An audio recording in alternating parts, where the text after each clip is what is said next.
डिमाकुसि फरायसालिमाया साबायखर बावनाय हाबाफारिजों लोगोसे बारगौ फरायसाफोरनि आफाद दानाय हाबाफारि खुंदों।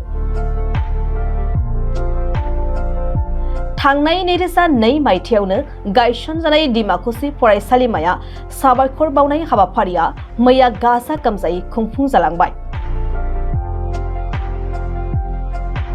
गोबाव समनिफ्रायनो आखायाव थाइसेबो दान बान्था मोनालासिनो खामानि मावबोनाय फोरोंगिरि बिथांमोनहा बे समाव गावसोरनि फरायसालिमाया सरखारि जानायलाय बिटिआर सरकारखौ साबायखर बावदों डिमाकुसि फरायसालिमानि गोरायुं फोरोंगिरि बिथांमोनहा।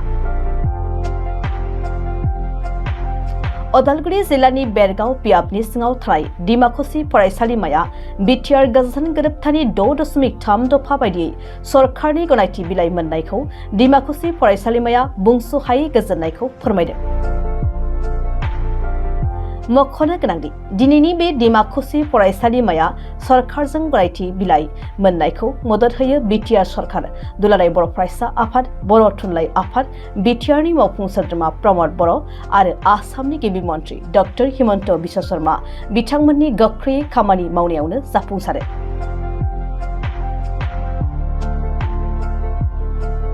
बे हाबाफारियावनो गाहाय आलासि महरै बाहागो लायो मंगलदै लकसभा बियाबनि एमपि दिलीप सयकिया, बिटिआरनि मावफुं सोद्रोमा डक्टर नीलुज स्वर्गियारी, दावबायसा बर', पबित्र कुमार बर', सन्जीब थाटी आरो डिमाकुसि ओनसोलनि समाज सिबियारि आरो रायजो राजा फरायसा फरायसुलि बिथांमोनहा बाहागो लायो।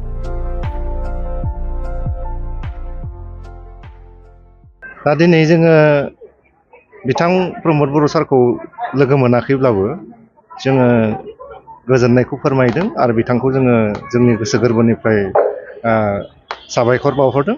बिथाङा जोंनि बे डिमाकुसि कलेजखौबो माने प्रभिन्सियेलाइज खालामनायाव बिथांनि नोजोराव जे जों डिमाकुसि कलेजनि फारसे जे बेहा मोनसे नोजोर दं, बेनि थाखाय आं बिथांखौ साबायखर बावदों। आरो लोगोसे बिथाङा जे जों जोबोर मोननो लुबैदोंमोन बिथांखौ जोंनि कलेजाव बिथांनि आफाखि गोग्लैनायखौ जोङो माबादोंमोन, आसा खालामदोंमोन। नाथाय दाथ' इलेक्सन एसे समा खाथिथार मोनफैबाय। खोनानाय मथेब्ला बिथाङा सिएम सारनि लेंहरनायाव बे माबाखौ बेयाव थानो हायाखिसै। जायखिजाया बिथाङा अब्लाबो डिमाकुसि कलेजनि नामाव जि मोनसे घोषणा होबाय 1 कौटि माने अनसुंथाइ माने इनफ्रास्ट्राक्चार डेभेलपमेन्टनि थाखाय, बेखौ जोङो डिमाकुसि कलेजनि जानानै आं गोसो गोथारै बिथांखौ थेंक इउ बा धन्यबाद जासिनाय थाबाय। जिहेतु डिमाकुसि कलेजखौ प्रभिन्सियेलाइज खालामबाय, बेयावहाय साबेसे स्टाफआ एपइन्टमेन्ट मोनफैदों? दा बे बिथिंखौ नायोब्ला जों ओरैनो जों 11ल'आसो टिचिं स्टाफ हिसाबै माने माबादों। अफिसियेल स्टाफा 11 जादों। थालांनायाथ' 19 थालांदों।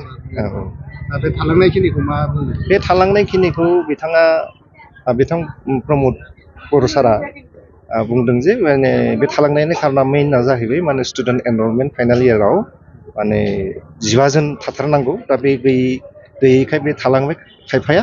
दा बेखौ माने जोंनि एसुरेन्स होदों स्टुडेन्ट एनरलमेन्टआ मिटआप जाबानो बे अट'मेटिकेलि जानानै फैगोन बे पस्टआ। सोरखौ बांसिन साबायखर होदों बे समाव? आं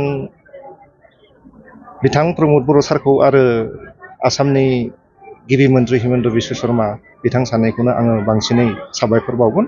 बेनि बादैबो बिसोरनिल' नङा, बे खामानियावहाय दङ जोङो बर' थुनलाइ आफाद UPBPO आरो बेनि बादैबो बर' साहित्य सभा दङ।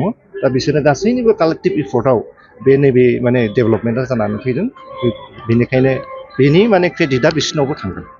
दायो जिहेतु प्रभिन्सियेलाइज जाबाय आरो प्रभिन्सियेलाइज जायैनि सिगां जितु मोनदांथि अनुभूति होननाबो जायखौ बुंदों, माबोरै मोनदों दा आरो सिगां जायै सम? दा थोंजोङै बुंनो थाङोबा आंनाव दासिमबो जेबो माबा जायाखै, रिएक्सन फैयाखै। माने थालांनायफोरनि थाखाय दुखु नांदों आरो जानायफोरनि थाखाय माने मोजां नांदों।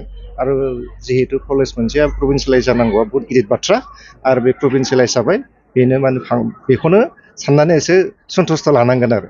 ডিমাকুসি অঞ্চলৰ লগতে বড়ো সাহিত্য সভা আৰু আমাৰ এপছু বা আমাৰ যি চলি থকা যিটো চৰকাৰ, তেওঁ যথেষ্টখিনি সহায় কৰিলে চৰকাৰখন মানে প্ৰভিন্সিয়েলাইজ কৰি লৈ যোৱাত। তো তেখেতলৈ মই প্ৰথমতে আমাৰ কলেজৰ পৰা তেখেতলৈ ধন্যবাদ জ্ঞাপন কৰিলোঁ।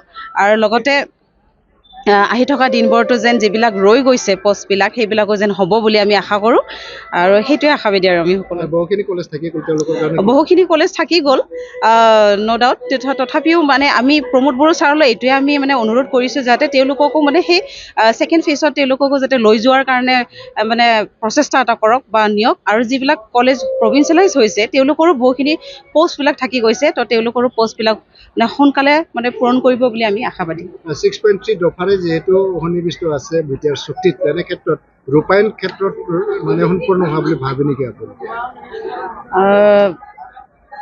যিখিনি প্ৰক্ৰিয়া চলি আছে বা যিখিনি কৰিছে তো সেইখিনি ৰূপায়ণ হৈছে বুলি মই ভাবোঁ বা যিখিনি হ'ব কৰিব পৰা নাই হয়তো সেইখিনি কৰিব বুলিও মই আশাবাদী নমস্কাৰ মই ডক্টৰ প্ৰতিভা পাছাৰী আগৰৱাল IVF স্পেচিয়েলিষ্ট এট আপ'ল' ফাৰ্টিলিটি গুৱাহাটী মই জনাব বিচাৰিছোঁ যে মই কোকৰাঝাৰ আপ'ল' ডায়েগনষ্টিকত 23 মাৰ্চত আহি আছোঁ দুপৰীয়া 12টা বজাৰ পৰা এটা বিনামূলীয়া নিসন্তানতা কেম্প লৈ পেলাই যাৰ এনেকুৱা ধৰণৰ প্ৰব্লেম আছে নিসন্তানতা প্ৰব্লেম আছে আহি পেলাই মোৰ লগত আলোচনা কৰি পেলাই চিকিৎসা কৰিব পাৰে আপোনালোকে বুকিঙৰ কাৰণে কল কৰিব পাৰে 8135834710 নম্বৰত আকৌ একবাৰ কৈছোঁ 8135834710 ফোন নম্বৰত কল কৰি পেলাই আপোনালোকে আপোনালোকৰ এপইণ্টমেণ্টটো বুক কৰিব পাৰে ধন্যবাদ